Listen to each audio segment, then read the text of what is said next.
Hola a todos. En el día de hoy vamos a hablar de la poderosa oración de Elías que se encuentra en el libro de Primera de Reyes, en el capítulo 18, en el verso 42 al 46. Les habla Rocío Figueroa. Por favor, acompáñenme en este estudio y vamos a descubrir esos ingredientes de sabiduría y poder en la poderosa oración de Elías. Y recuerde que si este video les es de bendición, por favor, compártalo con alguien más. Vamos entonces a mirar la antesala, es decir, el contexto en el que se encuentra esta poderosa oración. Lo primero es que nosotros observaríamos que Elías aparece durante el reinado de Acab. ¿Quién es Acab? Acab fue uno de los peores reyes que tuvo Israel. Y es importante entender que fue el rey del reino del norte. ¿A qué me estoy refiriendo cuando digo el reino del norte? De acuerdo a las escrituras, Israel era una nación unificada. Las 12 tribus estaban juntas durante el reinado de Saúl, David y Salomón. Pero como Salomón pecó, a él le fue profetizado que durante el reinado de su hijo Roboam, la nación se iba a dividir en dos partes. Y quedarían 10 tribus con una de las partes y 2 tribus con la otra parte. Entonces, la nación del norte se le siguió tomando el nombre de Israel, mientras que la nación del sur tomó el nombre de Judá. Entonces, ¿en qué marco se encuentra Acab como este rey perverso y malo? Pues él está reinando en la nación del norte, en Samaria, que era la capital de esa nación del norte. Ahora bien, entonces la escritura nos dice en el primer libro de Reyes, en el capítulo 16, que este hombre fue más perverso y más malo que los reyes anteriores a él, porque le fue ligera cosa andar en los pecados de Jeroboam, hijo de Nabat. ¿Quién era Jeroboam? Jeroboam fue el primer rey de la división en la parte norte. Él fue el que se quedó con las 10 tribus de Israel inicialmente, y como él temía de que el pueblo se fuera hacia la parte sur, que se fuera con el reino del sur, porque allá estaba el templo de Jehová, entonces él creó sus propios templos en Samaria, puso un becerro de oro, les dijo a ellos: este es Jehová, este es su Dios, y pues sencillamente hizo que todo el pueblo se desviara en la idolatría. Así que aquí la escritura nos está diciendo la razón por la cual Acab fue uno de los peores reyes que tuvo Israel. Entonces, lo primero es porque anduvo en los mismos caminos de Jeroboam, hijo de Nabat. Lo otro fue que tomó por mujer a Jezabel, que era hija de Edbaal, rey de los Sidonios. Así que tomó por mujer a la hija de un rey que seguía al dios Baal. Y no solamente él tomó por mujer a Jezabel, sino que también él le sirvió a Baal y adoró a Baal e hizo un altar a Baal. Y en el templo de Baal que él edificó en Samaria hizo también una imagen de acera. Digamos que las dos deidades que nosotros vemos constantemente en las escrituras, con las cuales el pueblo caía con gran facilidad, era Baal y Acera. Baal, que básicamente viene del dios Sol, en las diferentes manifestaciones y las diferentes lenguas, que es Nimrod. Aparece por primera vez allí esta referencia. Y Semiramis, que era la esposa de Nimrod, pues que es considerada y que siempre se le llevó a la tendencia de considerar que ella era la diosa Luna, la madre de las estrellas, y pues Baal, que era el dios Sol. Entonces siempre hubo referencia de eso a través de todas las escrituras. Así que Acab hizo todo lo que no tenía que hacer. Hizo lo malo delante de los ojos de Jehová y provocó la ira y el enojo, dice la escritura, delante del Señor. Ahora bien, aquí en este marco es donde aparece Elías. En el capítulo 17 del primer libro de Reyes dice la escritura que Elías predice la sequía. Así que la sequía no fue algo gratis, no fue que, solamente Dios quiere traer una sequía. No, era tanta la maldad que había entonces en Israel que por esa razón el Señor trajo la sequía. Entonces dice en el capítulo 17 que Elías Tisbita, que era de los moradores de Galaad, dijo a Acab: vive Jehová, Dios de Israel, en cuya presencia estoy, que no habrá lluvia ni rocío en estos años, sino por mi palabra. Aquí es interesante cuando se da esa expresión, vive Jehová, Dios de Israel, es como decir en nuestro tiempo, juro por Jehová, Dios de Israel, en cuya presencia estoy, que no habrá lluvia ni rocío en estos años, sino por mi palabra. Después de esto, dice que vino palabra de Jehová a Elías diciéndole: apártate de aquí, vuélvete al oriente y escóndete en el arroyo de Kerit, que está en el frente del Jordán. Y beberás del arroyo y yo te mandaré a los cuerpos que te den allí de comer. Y así hizo Elías. Él se fue cerca de este arroyo y allí estuvo sustentado hasta que dice en el verso 7 del capítulo 17 que pasados algunos días se secó también el arroyo porque no había llovido sobre la tierra. Entonces aquí viene otra historia y es la historia de Elías y la viuda de Sarepta. Aquí vamos a ver una de las oraciones, no en la que nos estamos centrando en este estudio, pero vale la pena que nosotros hagamos mención de esta oración también. ¿Qué pasó con Elías y la viuda de Sarepta? Bueno, ya saben que después de que se secó el arroyo en el que había estado Elías, entonces vino palabra del Señor Jehová y le dijo: levántate y vete a Sarepta de Sidón y mora allí. He aquí, yo he dado orden allí a una mujer viuda que te sustente. Escuche, está supuesto que uno tiene que ayudar a las viudas y a los huérfanos. Y resulta que aquí el Señor hizo lo contrario, hizo que el profeta fuese ayudada por esta viuda. Entonces dice en el verso 10 ahí del capítulo 17, entonces él se levantó y se fue a Sarepta, y cuando llegó a la puerta de la ciudad, he aquí una mujer viuda que estaba allí recogiendo leña. Y él la llamó y le dijo: te ruego que me traigas un poco de agua en un vaso para que beba. Y yendo ella para traérsela, él la volvió a llamar y le dijo: te ruego que me traigas también un bocado de pan en tu mano. Y ella respondió: vive Jehová, otra vez, vive Jehová tu Dios. Interesante, ¿no? Ella estaba jurando por Jehová también. Dice: vive Jehová tu Dios, que no tengo pan cocido. Solamente un puñado de harina tengo en una tinaja y un poco de aceite en una vasija. Y ahora recogía 2 leños para entrar y preparar para mí y para mi hijo, para que lo comamos y nos dejemos morir. Así que ya estaba esta mujer viuda completamente, digamos, rendida. Ya hay mucha hambre, hay muchos problemas, no hay alimento y sencillamente me voy a comer esto con mi hijo y me voy a dejar morir. Entonces aquí es donde Elías en el verso 3 le dice: no tengas temor, ve y haz como has dicho, pero hazme a mí primero de ello una pequeña torta cocida debajo de la ceniza y tráemela, y después hará para ti y para tu hijo. Yo recuerdo cuando la primera vez que leí esta porción, a mí me parecía inaudito. Y siempre es así cuando nosotros estamos viendo con los ojos humanos y no estamos viendo con los ojos espirituales. Yo decía: no hace sentido que ven y trae a mí primero y después haces para ti y para tu hijo. La verdad es que el Señor nos enseña aquí grandes valores espirituales, y es el hecho cuando nosotros ponemos los ojos en el Señor y creemos en el Señor, no nos va a faltar.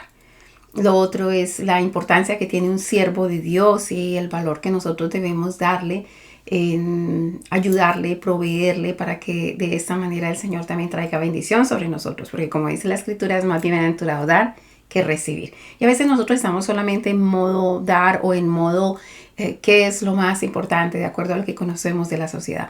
Pero las cosas con el Señor a veces pareciera que van en una dirección contraria, pero no es eso. Lo que pasa es que son más elevadas, están por encima, son espirituales y tienen que ser entendidas de forma espiritual.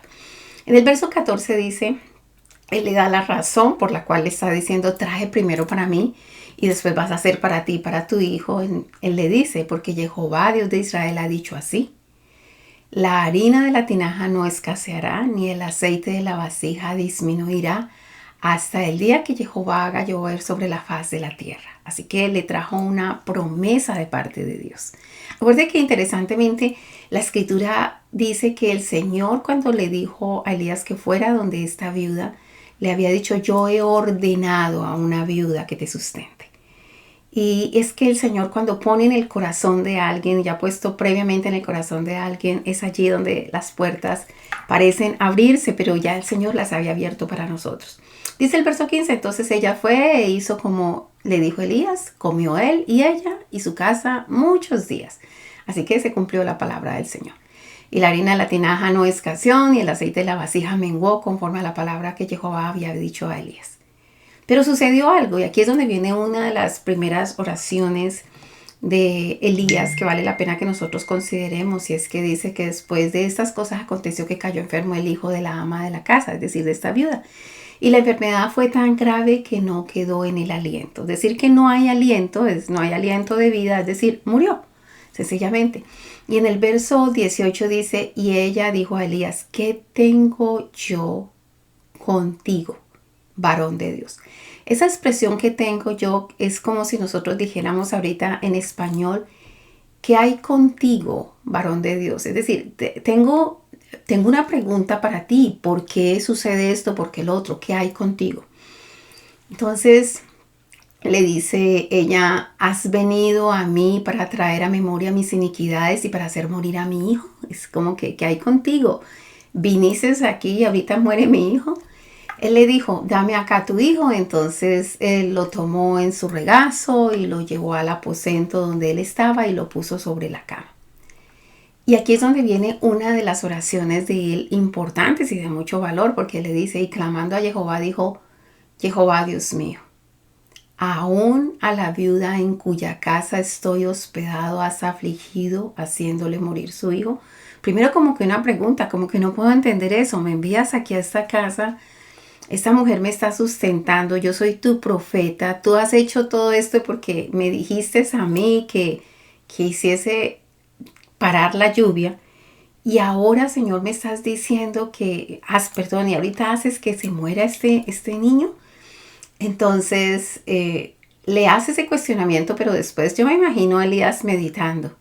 Y se tendió sobre el niño 3 veces y clamó a Jehová y dijo, aquí viene la oración. Y dijo a Jehová, Jehová Dios mío, te ruego que hagas volver el alma de este niño a él. ¡Wow! Estamos hablando de una resurrección, estamos hablando de una oración de resurrección. Y interesante, ¿no? Él tiene una claridad de qué es exactamente la muerte. La muerte es que el alma salga de una persona. Y él le clama al Señor, Jehová Dios mío, te ruego que hagas volver el alma de este niño a él. Y bueno, y dice la palabra, y Jehová oyó la voz de Elías y el alma del niño volvió a él y revivió. Qué importante es que cuando nosotros oremos, cualquiera que sea nuestra oración, cualquiera que sea nuestra necesidad, cualquiera que sea nuestra petición, que nosotros sepamos qué es lo que estamos pidiendo. Porque a veces nosotros le queremos pedir al Señor que 2 más 2 sea 5. Nosotros queremos pedir cosas que no son, cosas que no van, cosas que no. Y no me refiero por el hecho de la importancia y del valor de un milagro, porque nuestro Dios está por encima de todo y de Él es el hacer milagros. Él no está limitado por espacio, lugar o tiempo. Pero la situación aquí es que nosotros debemos tener entendimiento cuando nosotros hacemos una oración.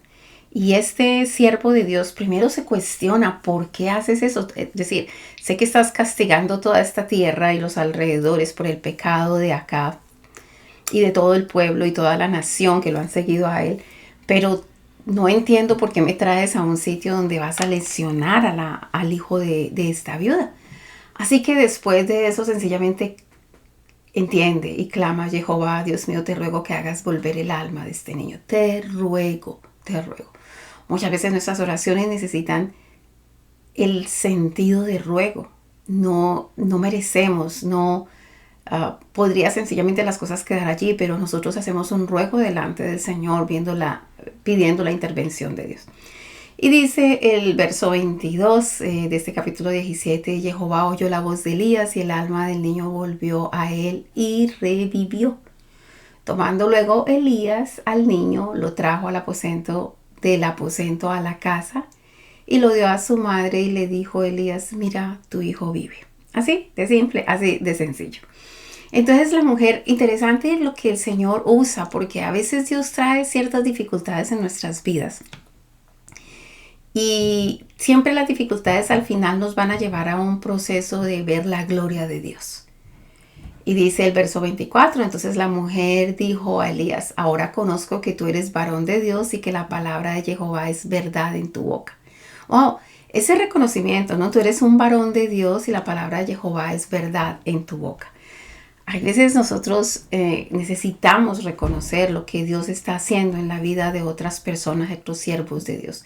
Y no solamente hacerlo, sino que nosotros podamos manifestarlo y declararlo, porque Dios tiene poder.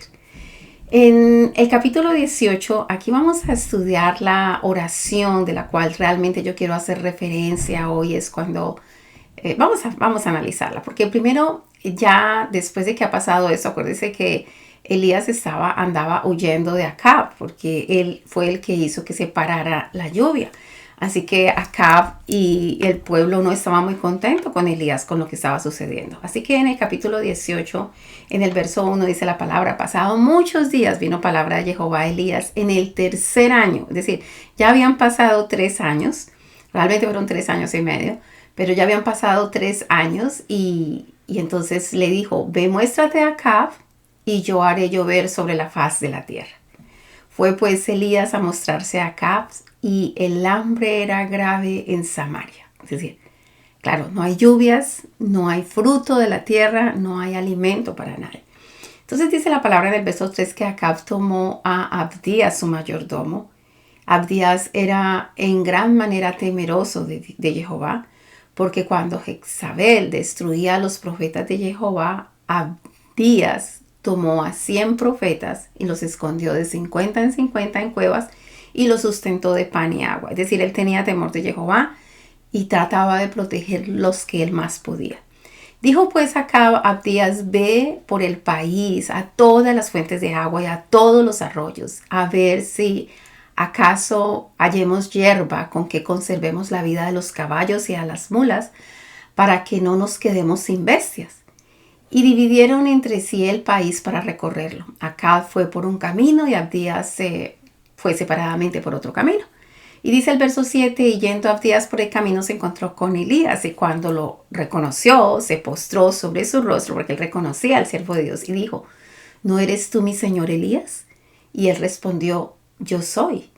Ve, di a tu amo, aquí está Elías. Y bueno, ya después vemos la conversación de este hombre con Elías diciéndole, yo no sé si yo realmente temo a Dios, no me hagas esto de que yo voy y le digo a Acab que tú estás y después el espíritu de Jehová te lleva y entonces viniendo él y no encontrándote, pues vas a poner en peligro mi vida. Yo no sé si no te han dicho de que yo guardé la vida de 100 varones de los profetas de Jehová. Él le dice todo esto. Entonces Elías lo tranquiliza frente a esto y le dice, y le dijo Elías en el verso 15, vive Jehová de los ejércitos, es decir, una vez más, te juro por Jehová de los ejércitos en cuya presencia estoy, que hoy me mostraré a él. Es decir, no, el Señor no me va a llevar, yo voy a estar allí. Entonces Abdías fue a encontrarse con Acab y le dio el aviso y Acab vino a encontrarse con Elías. En el verso 17, la palabra nos dice, cuando Acab vio a Elías, le dijo, ¿eres tú el que turbas a Israel? Interesante esto, ¿no? Porque el no asumir las responsabilidades, como que tú eres el que tiene la culpa de lo que está pasando. Y entonces aquí está la respuesta de Elías. Le dice, yo no he turbado a Israel, sino tú y la casa de tu padre, dejando los mandamientos de Jehová y siguiendo a los Baales. Entonces, es claro, cuando nosotros dejamos a Jehová, dejamos sus mandamientos, dejamos sus instrucciones, pues todo mal nos viene. Y no solamente eso, nuestro mal, nuestro pecado, hace que la tierra pague también esas consecuencias. Entonces le dice él a Acaz, envía pues ahora y congrégame a todo Israel en el monte Carmelo, y a los 450 profetas de Baal y los 400 profetas de Acera que comen de la mesa de Jezabel. Así que, escuche, profetas de Baal y profetas de Acera. Y comían de lo que daba el reino. Es decir, estaban comiendo de la mesa de la esposa del rey. Así que aquí es donde vemos una de las oraciones poderosísimas que hizo Elías y la cual tuvo la respuesta de parte de Dios. Dice en el verso 20 de este capítulo 18 de Primera de Reyes, dice: entonces Acab convocó a todos los hijos de Israel y reunió a los profetas en el monte Carmelo. Y acercándose Elías a todo el pueblo, dijo: ¿hasta cuándo claudicaréis? Yo creo que esta es una de las pronunciaciones más poderosas. Es como se le estuviera haciendo una predicación, incluso a nosotros en ese tiempo, disculpen. Y Elías estuviese hablando, o el Señor estuviese hablando a través de cualquier profeta, diciendo: ¿hasta cuándo claudicaréis vosotros entre dos pensamientos? Si Jehová es Dios, seguidle. Y si Baal, id en pos de él. Y el pueblo no respondió palabra. Y eso es cierto. Es decir, nosotros no podemos estar como que le agarro la mano al enemigo y le agarro la mano a Dios y voy aquí tratando. No. Si es Jehová tu Dios, sígale, haga lo que él dice. Y si es otro su Dios, pues entonces váyase detrás de ese. Entonces dice la palabra en el verso 22 del capítulo 18 que Elías volvió a decirle al pueblo: solo yo he quedado profeta de Jehová, mas de los profetas de Baal hay 450 hombres. Está diciendo: ok, aquí estoy yo solo, o por lo menos en esta reunión, estoy aquí yo solo y 450 profetas de Baal.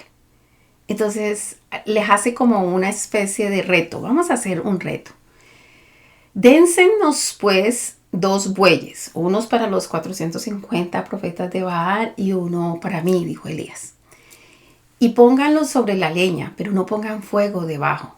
Y yo prepararé el otro buey y lo pondré sobre la leña y ningún fuego pondré debajo. Invocad luego vosotros el nombre de vuestros dioses y yo invocaré el nombre de Jehová. Y el Dios que responde por medio de fuego, ese sea Dios. Es decir, como que les estaba diciendo: ustedes están siguiendo lo que ustedes no conocen, lo que ustedes no saben. Y hoy les voy a decir quién es el verdadero Dios.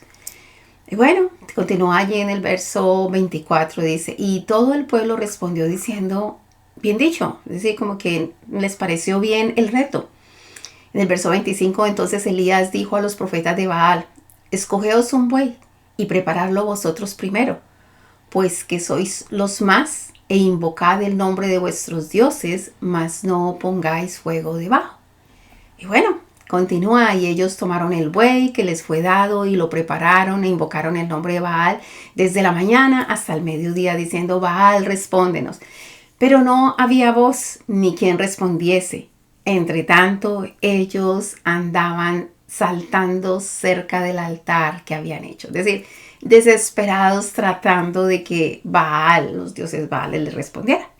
En el verso 27 es muy interesante lo que dice la palabra. Y aconteció al mediodía que Elías se burlaba de ellos diciendo: gritad en alta voz, porque Dios quizá está meditando o tiene algún trabajo o va de camino, tal vez duerme o hay que despertarle. Y aquí nosotros vemos que la escritura dice Dios con D pequeño, es decir, lógicamente lo que estaba haciendo era una mofa. Y ellos clamaban a grandes voces y se sajaban con cuchillos, es decir, se cortaban como una especie de sacrificio ellos mismos, y con lancetas conforme a su costumbre hasta chorrear la sangre sobre ellos. Pasó el mediodía y ellos siguieron gritando frenéticamente hasta la hora de ofrecerse el sacrificio, pero no hubo ninguna voz, ni quien respondiese ni escuchase. Ahora bien, entonces en el verso 30 dice la escritura que entonces dijo Elías a todo el pueblo: acercaos a mí. Y todo el pueblo se acercó. Y él arregló el altar de Jehová que estaba arruinado, es decir, estaban en el monte Carmelo. Allí es una parte alta donde incluso no puede ver Megiddo. Y allí había un altar de Jehová, pero pues estaba destruido, estaba dañado, estaba arruinado. Entonces dice la palabra que él arregla el altar de Jehová que estaba arruinado. Y tomando Elías 12 piedras conforme al número de las tribus de los hijos de Jacob, al cual había sido dada la palabra de Jehová diciendo: Israel será tu nombre. Acuérdese, Israel será tu nombre. Tú eres el que pelearás junto con Dios y con los hombres para vencer. Nosotros no buscamos monumentos, nosotros no buscamos estatuillas, nosotros no buscamos altares, nosotros no buscamos ningún elemento en el cual nosotros queramos hacer conexión con Dios, porque nuestra conexión es directa con nuestro Señor. Así que dice la escritura que él sencillamente tomó esas 12 piedras y edificó con las piedras un altar al nombre de Jehová. Después hizo una zanja alrededor del altar en que cupieran 2 medidas de grano. Preparó luego la leña y cortó el buey en pedazos y lo puso sobre la leña. Y dijo: llenad 4 cántaros de agua y derramarla sobre el holocausto y sobre la leña. Y dijo: hacedlo otra vez. Y lo hicieron así. Entonces dijo: hacedlo la tercera vez. Y lo hicieron la tercera vez. De manera que el agua corría alrededor del altar y también se había llenado de agua la zanja. Esto es notorio porque si la idea es prender fuego, jamás se mojaría, porque no va a ayudar a prender el fuego. Y dice en el verso 36 que cuando llegó la hora de ofrecer el holocausto, se acercó el profeta Elías y dijo, y entonces aquí está la oración célebre, grande y poderosa. Y mire los ingredientes de esta oración, porque él dice: Jehová, Dios de Abraham. Como siempre, cada vez que analizamos las oraciones, vemos que hay un evocar el nombre de Dios. Dice la palabra es invocar el nombre de Dios. Se invoca. Entonces dice Jehová Dios. Y dice ¿cuál Dios? Dios de Abraham, de Isaac y de Israel. Mire que no dijo de Jacob, dijo de Israel. Y aquí era notorio que había algo y con este nombre Israel. Si ustedes están buscando donde no es. Ustedes no han entendido que para ganar las batallas ustedes tienen que pelear junto con Dios y con los hombres para vencer. Y no es buscando en la idolatría. Así que le dice Jehová, Dios de Abraham, Isaac y de Israel: sea hoy manifiesto que tú eres Dios en Israel. Es decir, aquella persona que entiende que toda batalla se gana estando junto con Dios y con los hombres y peleando junto con Dios y con los hombres en contra del enemigo, de las huestes espirituales de maldad, ese es un verdadero Israel. Entonces, vuelvo para retomar cómo va esta oración. Dice Jehová, Dios de Abraham, Isaac y de Israel, sea manifiesto que tú eres Dios en Israel y que yo soy tu siervo. Y que por mandato tuyo he hecho todas estas cosas. Oh, qué importante esto, porque muchas veces a los siervos de Dios se les tiene primero si es o no es siervo de Dios. Y él aquí está diciendo, sea manifiesto que yo soy tu siervo. También sea manifiesto que tú eres, primero que todo, sea manifiesto que tú eres el Dios de Israel. Lo otro es que sea manifiesto que yo soy tu siervo. Y lo otro, que por mandato tuyo he hecho estas cosas. No fue que a mí se me ocurrió hacer que no lloviera. Ha sido por mandato tuyo, por causa del pecado de ese pueblo. Y en el verso 37, él nuevamente le dice, como nosotros encontramos en otras oraciones, a veces escúchame o inclina tu oído o míranos. Aquí la acción que está pidiendo el Señor es respóndeme, Jehová, respóndeme, para que conozca este pueblo que tú, Jehová, eres el Dios y que tú vuelves a ti el corazón de ellos. Célebre, poderosa, precisa. Es invocar a Jehová, nuestro Dios, ver claramente por la línea que va, el Dios de Abraham, Isaac y de Israel. Quiero que sea manifiesto que tú eres el Dios de Israel, que yo soy tu siervo y lo que yo he hecho, lo he hecho porque tú me mandaste a hacerlo. Respóndeme, es una poderosa oración de un siervo de Dios. Después le dice, respóndeme para que para que este pueblo sepa que tú eres Jehová, eres el Dios y que tú vuelves el corazón de ellos hacia ti. Oh, poderosísima, poderosísima oración. Entonces en el verso 38 dice la palabra, entonces cayó fuego de Jehová y consumió el holocausto, la leña, las piedras y el polvo, y aún lamió el agua que estaba en la zanja. Es decir, definitivamente era fuego de Jehová. No era cualquier fuego que hizo todas estas cosas de las que está planteando. Consumir el holocausto, la leña, las piedras, el polvo y aún lamer el agua que estaba en la zanja. Entonces, viendo todo el pueblo, se postraron y dijeron, Jehová es Dios, Jehová es el Dios. Tal vez necesitamos que en este tiempo se levanten hombres y mujeres como Elías, que cuando la gente está tan apartada, pueda decir, Señor, responde y haz claro y haz notorio que tú eres el único y verdadero Dios. Y que se manifieste Jehová como Él quiera. Bueno, dice además la escritura que entonces, en el verso 40, dice, entonces Elías les dijo, acuérdense que toda la gente se reunió en el lado donde estaba Elías haciendo su sacrificio, y ahora entonces él, después de que pasa todo esto, le dice Elías, prended a los profetas de Baal para que no escape ninguno. Y ellos los prendieron y los llevó Elías al arroyo de Cisón y allí los degolló. Yo sé que eso suena bastante fuerte y que las personas dicen, bueno, esto es muy sanguinario, esto es demasiado fuerte, pero yo quiero que usted mire, a ver, las cosas que han pasado en lo físico nos sirven a nosotros para un paralelo en lo espiritual. Y eso nos habla a nosotros de que, digamos, se decía muchas veces la casa de Israel.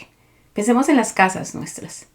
Nosotros no podemos tener cosas de Jehová, de nuestro Dios y de otros dioses.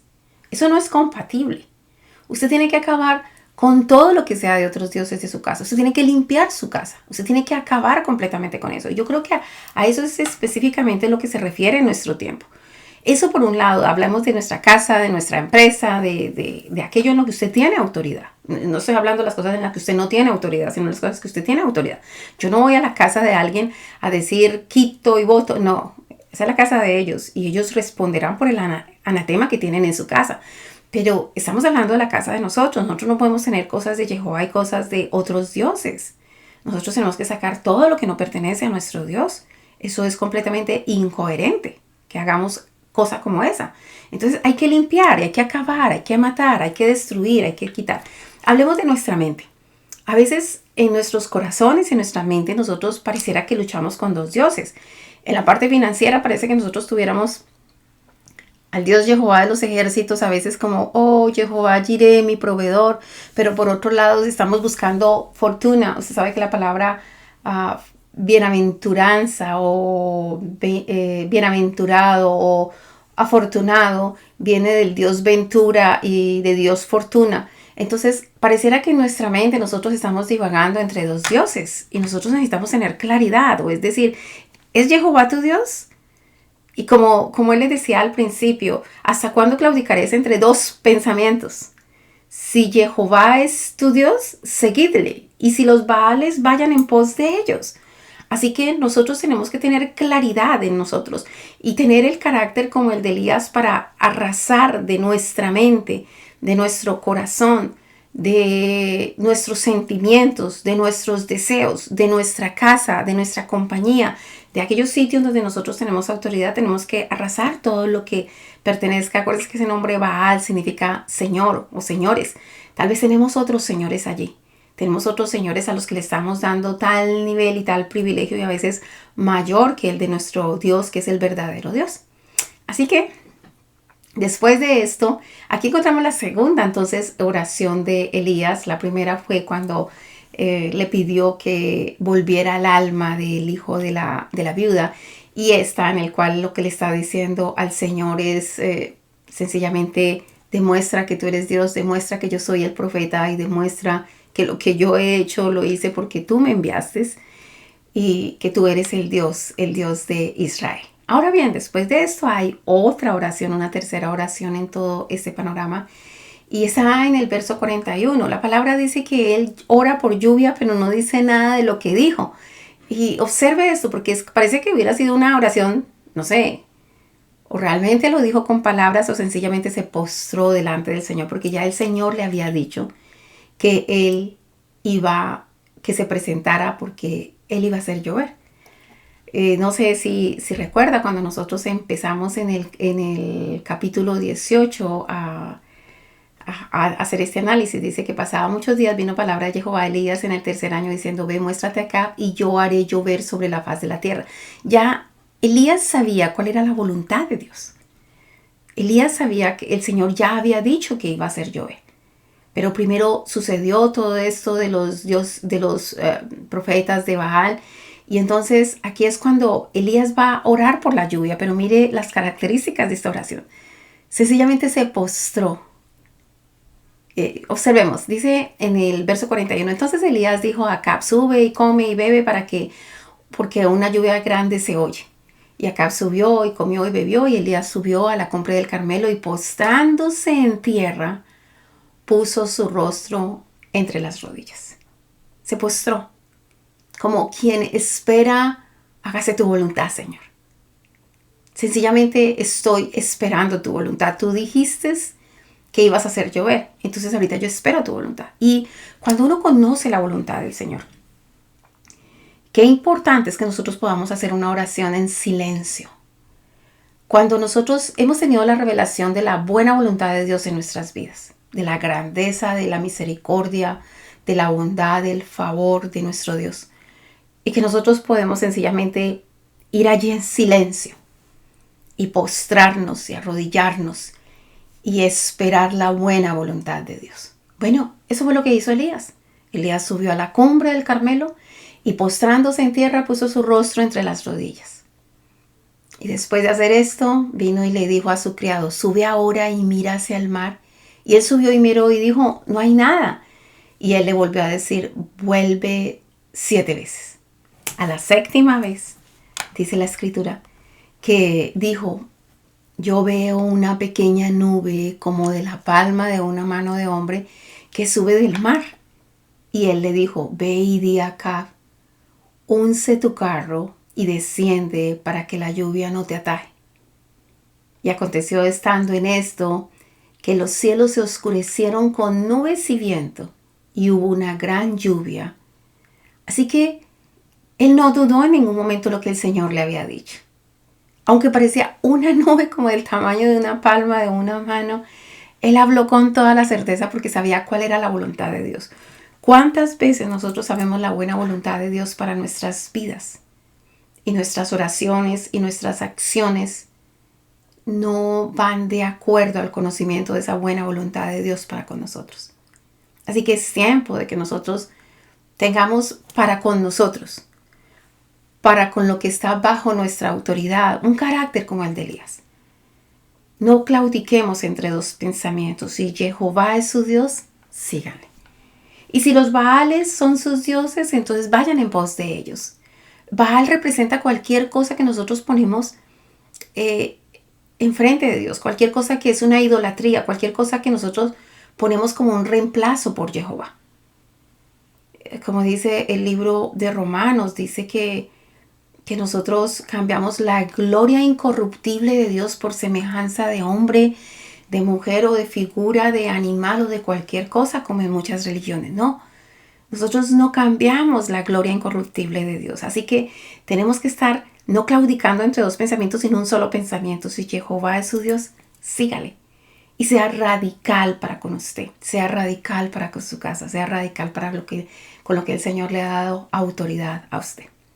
Después de esto, nosotros vemos que la escritura dice que él, y esto también es interesante, porque una persona puede tener todo el poder de Dios y ser radical y muchas veces entrar como en esos momentos como de depresión, y no que estés justificando la depresión porque no debería ser en ninguna circunstancia. Pero dice la palabra que después de esto, lógicamente le dijeron a Jezabel lo que había pasado, y Jezabel dijo que iba a matar a Elías. Y entonces a él le tocó huir para salvar su vida, y él se fue por el desierto un día de camino y se sentó, dice la palabra, debajo de un enebro, y él deseaba morirse. Como que dijo, ya es demasiado, ya yo pensaría que si toda la gente vio que Jehová era el Dios, ahorita todo se viene en contra mía. Y él dijo, yo lo único que quiero es morirme. Y le oró al Señor una vez más y le dijo, basta ya, oh Jehová, quítame la vida, pues no soy yo mejor que mis padres. Completamente no quiero vivir. Y eso también es muy interesante porque dice la palabra que se echó debajo del enebro y se quedó dormido, y aquí que luego un ángel le tocó y le dijo, levántate y come. Entonces él vio que había allí una torta que estaba cocida sobre ascuas y una vasija de agua, y que él comió y bebió. Y se volvió a dormir. Y volviendo el ángel de Jehová la segunda vez lo tocó diciéndote, levanta y come porque el largo camino te espera.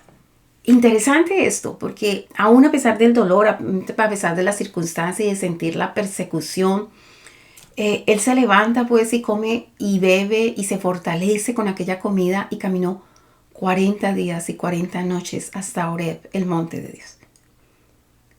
Tenía que ir al monte de Jehová. Y a veces el Señor nos puede usar a nosotros mucho y tal vez nosotros seamos radicales para nuestra casa, pero el Señor quiere que vayamos y nos encontremos con Él en el monte. Y no es en otro lugar, es en el monte. Venga y encuéntrese en mi monte, en el lugar de la presencia de Dios. Y dice la escritura que pues él se metió en una cueva donde pasó la noche y vino a él la palabra de Jehová, el cual le dijo, ¿qué haces aquí, Elías? Y como que Elías, acuérdese que él estaba escondido en una cueva. El Señor le dijo que fuera a su monte y lo hizo ir hasta allá. Y ahorita le dice, ¿qué haces aquí? Y él le respondió, he sentido un vivo celo por Jehová, Dios de los ejércitos. Porque los hijos de Israel han dejado tu pacto, han derribado tus altares y han matado a espada a tus profetas. Y solo yo he quedado y me buscan para quitarme la vida. Escuche esto. La cosmovisión de Elías es, yo soy el único que he quedado. Pero una cosa sí tenía él clara y es que él tenía un vivo celo por Jehová, Dios de los ejércitos. Nosotros necesitamos tener un vivo celo por Jehová. Es decir, apenas identifiquemos que algo no viene del Señor, quitémoslo. Apenas identifiquemos que algo no es de Dios, quitémoslo. Lo que no es de Dios es del enemigo. Y nosotros no podemos tener anatema en nuestra mente, en nuestro corazón, en nuestra vida, en nuestra casa, en nuestra oficina. Nosotros necesitamos quitar la anatema. Entonces él dice, he sentido un vivo celo por Jehová, Dios de los ejércitos. Porque los hijos de Israel han dejado tu pacto, han derribado tus altares y han matado a espada a tus profetas y solo yo he quedado y me buscan para matar. Y dice la palabra que él le dijo, sal fuera y ponte en el monte delante de Jehová. Es decir, no te escondas en la cueva, sino que sal fuera y ponte en el monte delante de Jehová.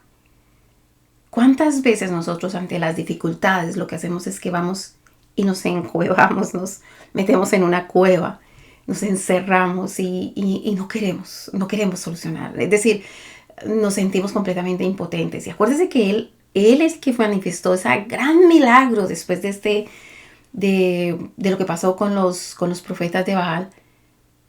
Mas, sin embargo, él ahora se sentía perseguido y se encerró en una cueva.